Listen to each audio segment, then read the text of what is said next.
fights with monster wolves, slays dark beasts, and kills hordes of zombies dancing on his shoes to the beat of his sword.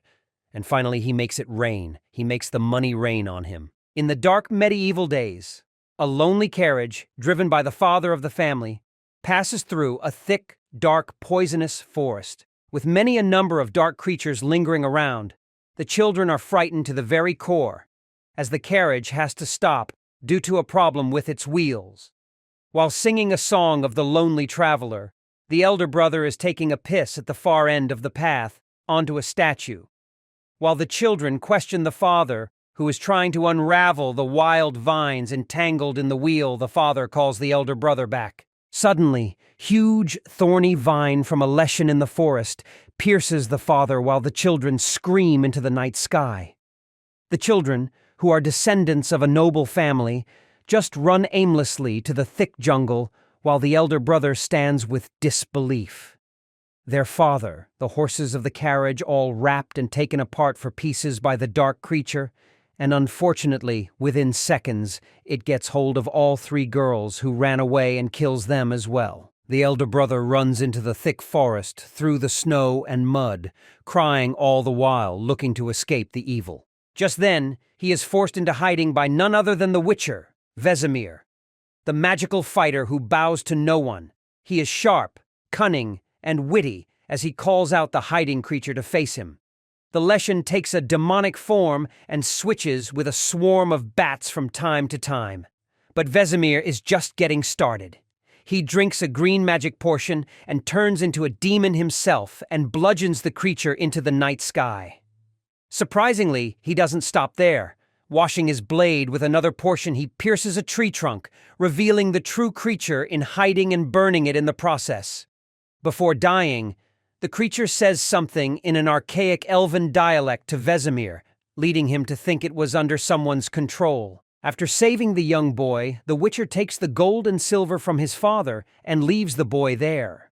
Vesemir's got some balls, or he just don't give a damn. The boy is later rescued by the Kaedwani guards and brought to sorceress Tetra, who consoles him. At the royal assembly, she tries to convince the Kaedwani king to wipe out the Witchers, but Lady Zerbst, another courtier, is sympathetic to the Witchers and speaks in their favor. Anyway, just like the Witcher, even the king doesn't give a damn about these chit-chats. Wonderful.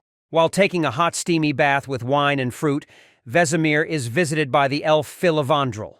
He thinks the Leshen was controlled by Kitsu, and goes on to tell Vesemir that many of elven girls have gone missing at the same time as well.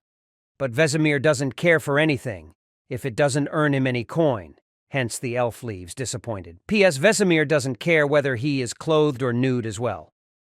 Soon after, seeing the honey cake on the table, Vesemir reminisces about his youth when he and his family worked for a noble house, and he had to bow down to all the orders.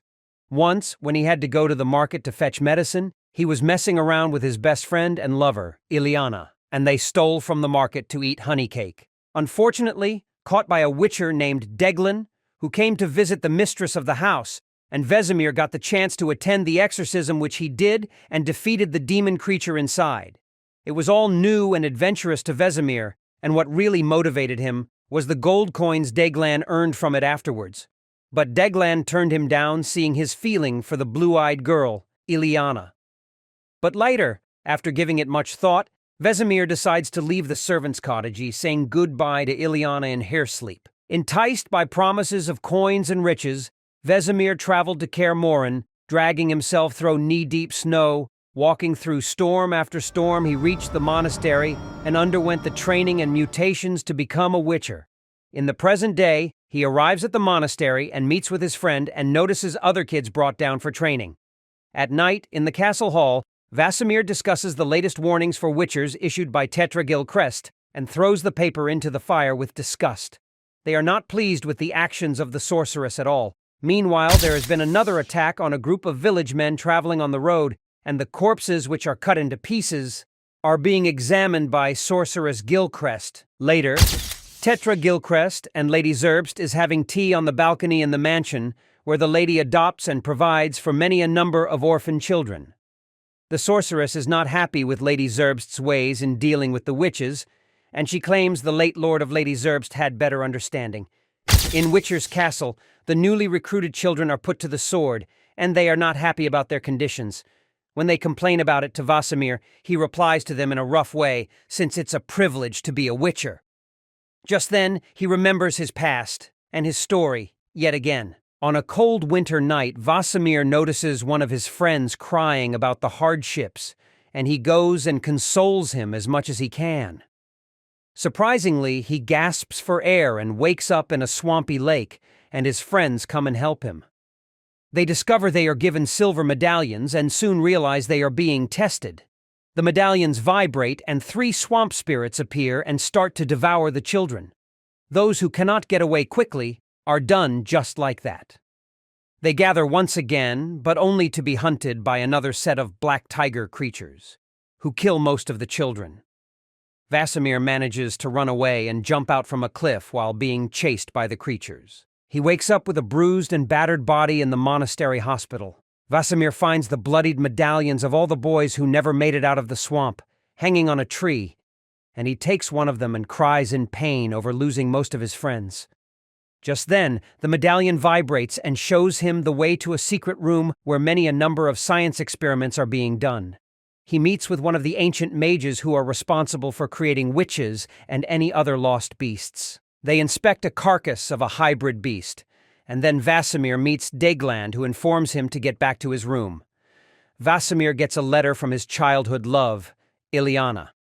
As he faces the next test, to reborn through the pain of death and sorrow, while suffering with the rest of the kids, while everyone else dies one by one. Ilana's words and message keeps Vesemir alive. He acquires the power. Vesemir is complete. Vesemir leaves the castle while a proud Degland watches him run on towards the chaotic world. Vesemir's battles are like an evil poem sung only at dark nights, where he fights with monster wolves, slays dark beasts, and kills hordes of zombies dancing on his shoes to the beat of his sword. And finally he makes it rain. He makes the money rain on him. In the present day, Vesemir and another fellow Witcher, Luca, are having a good time with 2 barmaids at the local pub. Then the king's knights pick up a fight with them out of jealousy, and the result is the 2 Witchers are arrested for killing 2 knights in a bar fight. At the king's court, again the sorceress Gilcrest clashes with Lady Zerbst over the fate of the Witchers, and cunningly, Lady Zerbst persuades the king to send Vesemir along with Tetra to rid the forest of Kitsu. Vesemir and his friend are jailed in a cell, and they are annoying even the guards. Soon, Vesemir is taken into another room where he meets Lady Zerbst as she personally delivers the mission order to Vesemir, who recognizes her as the now 70-year-old Ilana. Ilana talks a lot about her past and admires Vesemir's achievements.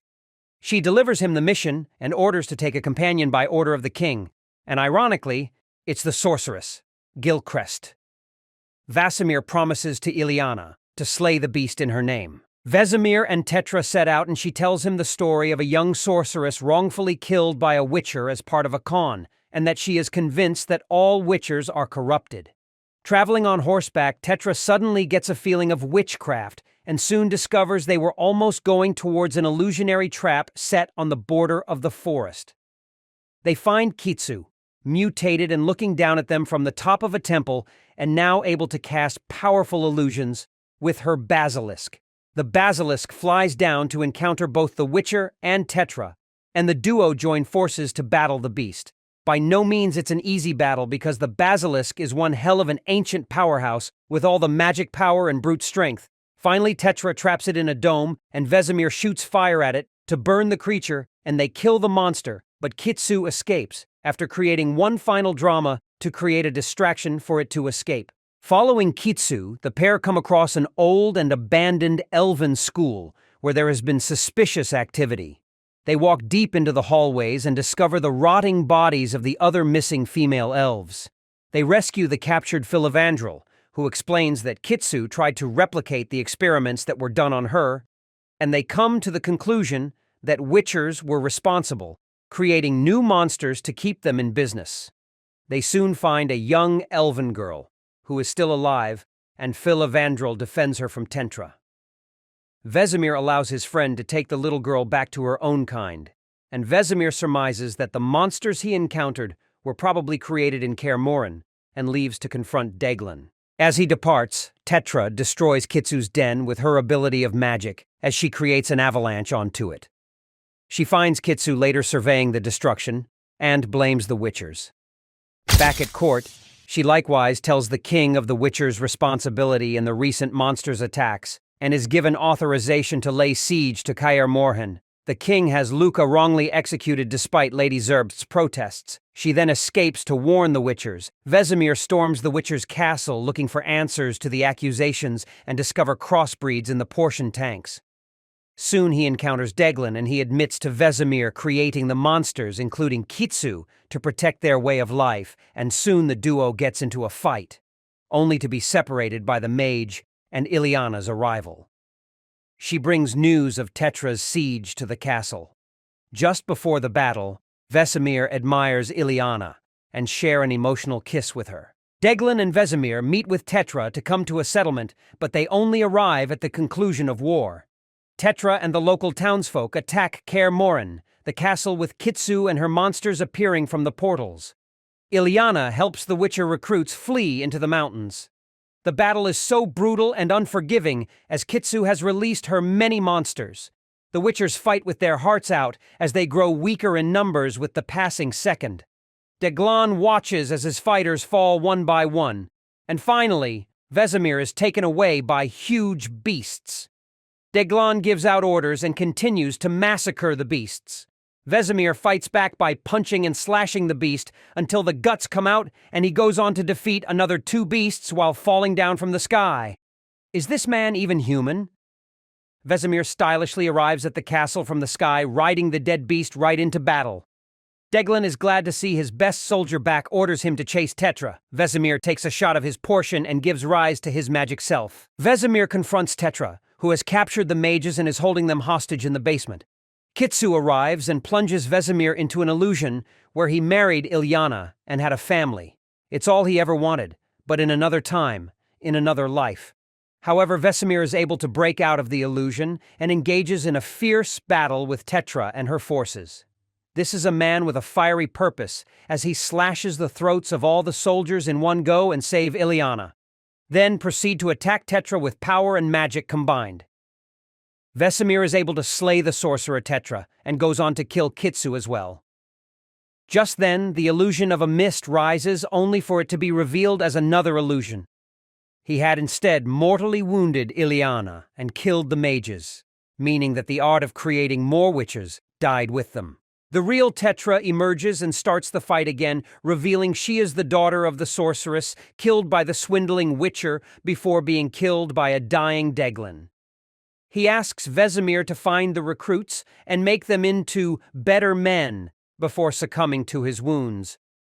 At the behest of Ilana, Vesemir allows Kitsu to flee, and he carries a dying Ilana from the burning castle. Vesemir takes Ilana to a lake, where she always dreamed of living by. The two share a brief moment before she peacefully passes away. He then sets out and catches up to the recruits, including a young Geralt of Rivia, taking them under his wing as the last batch of Witchers. Thank you for watching Millennium Pictures. Like, comment, share, and subscribe for more awesome videos. Have a nice day!